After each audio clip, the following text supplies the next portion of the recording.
Okay, welcome back. What do we do at different stages? I've already alluded to a few of them.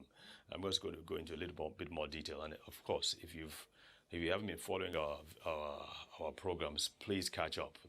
All uploaded on the NTA YouTube channel. They're uploaded on our website as well, brainandbodyfoundation.org. So you can catch up from there. Of course, the first level of protection is the face masks and the other things that we talk about. The second level of protection, and really you should be doing this on a regular basis. Your vitamin C, you need to be taking 1 to 2 grams a day, especially if you feel that you are immunocompromised, that you're more susceptible. If you're an older person, you need that amount for sure. You need at least 1 gram. And here's the thing, and my doctor friends, especially those on my platform for medical school, they're like, you need to warn people that there is a slight risk of kidney stones if it's too much or if you don't take enough fluids. And here's the thing: you don't want to take the vitamin C, like let's say it's 500 milligrams or 1,000. You don't want to take it as a tablet and just take it one time. What you should do, because your body takes only a little bit of the vitamin C at any point in time, it takes it and it uses it, and then it now waits for another time. So ideally, what you should do is you should have a bottle of water or a drink or whatever it is. Put the vitamin C inside it and be drinking it throughout the whole day. And that's what I do. I have a bottle of water and I put my vitamin C in it and I drink it throughout the day. Especially when I go and work out, I go and play squash. I use it as an energy drink, and I used it yesterday, as a matter of fact. Put the vitamin C and then you drink it throughout the day. So that way you're presenting to your body the right amounts on an extended period of time, rather than just giving it one time. Because if it's just one time, your body's going to get rid of it through the urine, most of it. But if you give it over a period of time, that's better. So vitamin C is very important. Zinc is very important. I think the recommended dose is about 25 milligrams to 50 milligrams. I take 50 milligrams. You're safe if you don't go any further than that. Vitamin A, some people have questions about it, but vitamin A protects the upper respiratory tract and the lungs as well. So you want to, cod liver oil contains both vitamin A and vitamin D, which brings us to vitamin D. And this is something that I'm still at a loss. I don't understand for the life of me why vitamin D is not being shouted from the rooftops. Because at this point in time, after all these months of working with COVID-19, there is one consistent fact: that those who have ample or optimal levels of vitamin D in their blood, I'm not saying vitamin D is what is going to fix the problem, but those who have optimal levels, and that's about 40 nanograms per millimole, that's 40 to 60. Most of us don't have anywhere close to that number. But those who have ample levels tend not to have the severe forms, if at all they have if at all they contract the virus. So vitamin D is a protector. It does so many other things.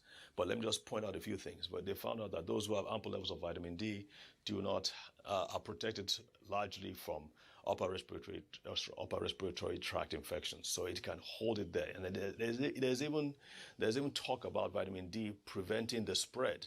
That means there's less viral load in people who have, even though they have the virus, but those who have higher levels of vitamin D, they are less likely to spread the virus to other people. There's talk about that as well. But the most important thing, in my opinion, that vitamin D does, or that vitamin D helps your body do, is that it helps to suppress what is known as the cytokine storm. We've talked about that in other programs. If you, again, go back to our website. The cytokine storm, vitamin D suppresses that.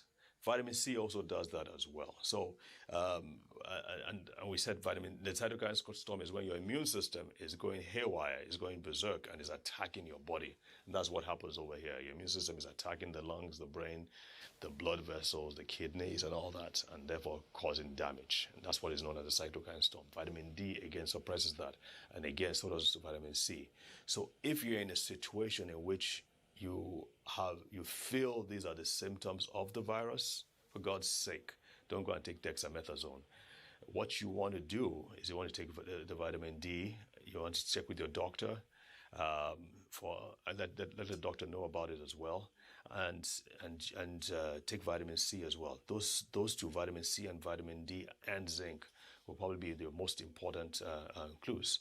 Again, please don't just self-medicate.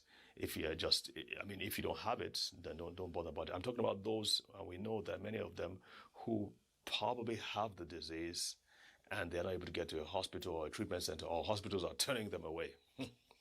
So I want you to really pay attention to this. These are tools that are available, and so you want to make use of them.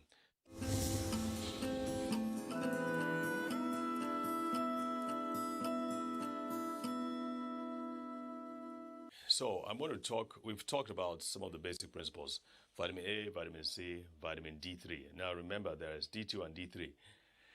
D3 is what is recommended. D2 is not as effective, and that is what are prescribed. That's what doctors are allowed to prescribe. But D3 is, from all reports, is much more effective than than D2, excuse me. So D3 is more important. Of course, we've talked about zinc. Let's talk about zinc a little bit, because this is really very important. The zinc, what zinc does, okay, so the virus, so let's say this is the virus, corona. It enters the cell, the normal human cell, and it makes copies of itself. It makes copies of itself. That is the way the virus thrives. If it cannot make copies of itself, it lies dormant. So it penetrates the cell and then causes damage, and then it multiplies within the cell, and the cell bursts and releases the virus, and then the other viruses attack other cells, and then the process continues. That's really how the COVID-19 and most other viruses operate. All right? So the virus has to enter a cell.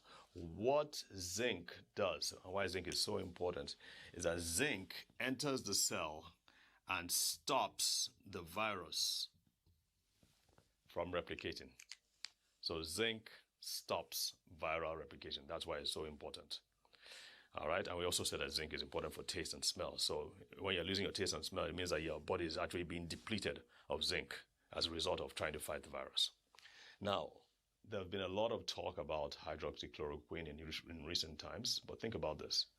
Until recently, we were using hydroxychloroquine to treat patients in isolation wards, and it had been very effective. Dr. Otabo, who was here, who was on admission in the isolation ward, he was treated with hydroxychloroquine. So all this shout, and you're attacking people, and people are attacking other people who are talking about hydroxychloroquine and calling them quacks. I don't buy that, because if it was good enough for Nigerians, I think it would be good enough for anybody else. And it's still being used in many parts, even in the US, as an effective mode. And I just quickly want to say this. What hydroxychloroquine does is that it opens the door for zinc to go into the cell.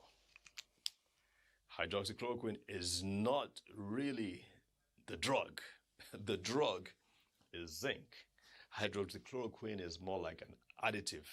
It empowers, or it facilitates the entry of zinc into the cell so that it can do its damaging work on the virus. No hydroxychloroquine, zinc doesn't get in as well. So therefore, that is why, in fact, they give large amounts of zinc in the isolation centers, along with hydroxychloroquine, so that it can do its work. So again, why are they attacking people who are talking about hydroxychloroquine? We do not have the same facilities as the Western world does. We don't have the we don't have the ICUs, we don't have the ventilators, we don't have the remdesivir, which by the way is about $3,000 to $5,000, which by the way, Donald Trump, the US have all cornered the market on remdesivir. So what are we left with? What are we left with? And by the way, I'm really, really proud, because one of my classmates, my juniors in medical school, is the chief scientist over the whole project of remdesivir. So yeah, it's doing a good job. But we don't have access to it over here. Let's use what we have. And remember, these are the big four: vitamin A, C, D3, and zinc. You want to be careful with hydroxychloroquine. Don't just use it arbitrarily. Usually you should have a doctor to be there to prescribe it for you, but I'm just telling you this so you understand how it works.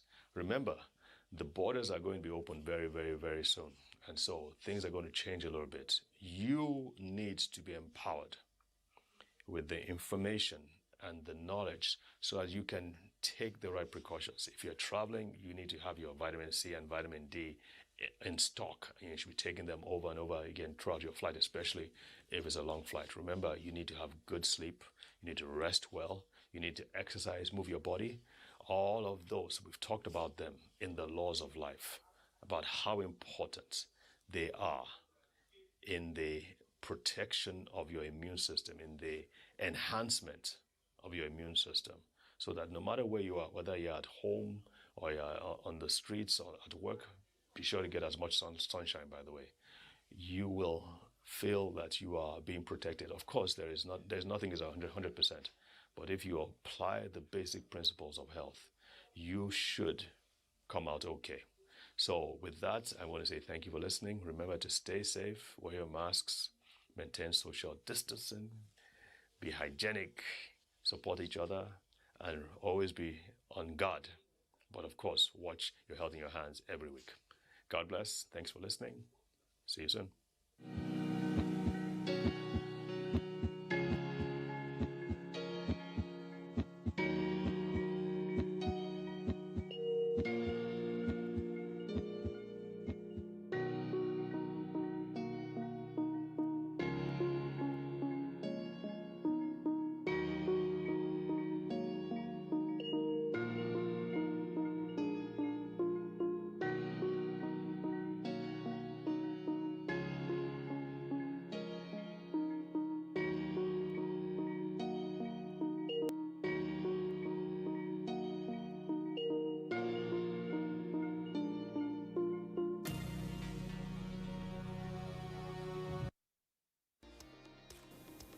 It's been proven that we've lived over 100,000 years, and they've traced our history, our genetic history, to about 90,000 years. It's been proven.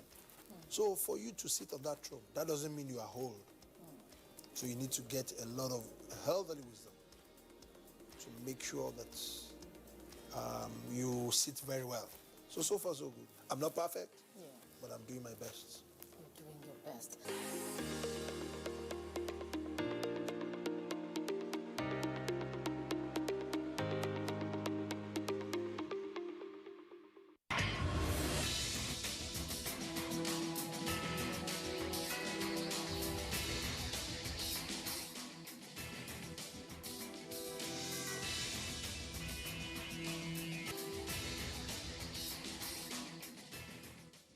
Imagine a station where you access information. Think of a station that creates awareness for national development. Imagine a station that prepares you for a bright and greater future. A station for all ages.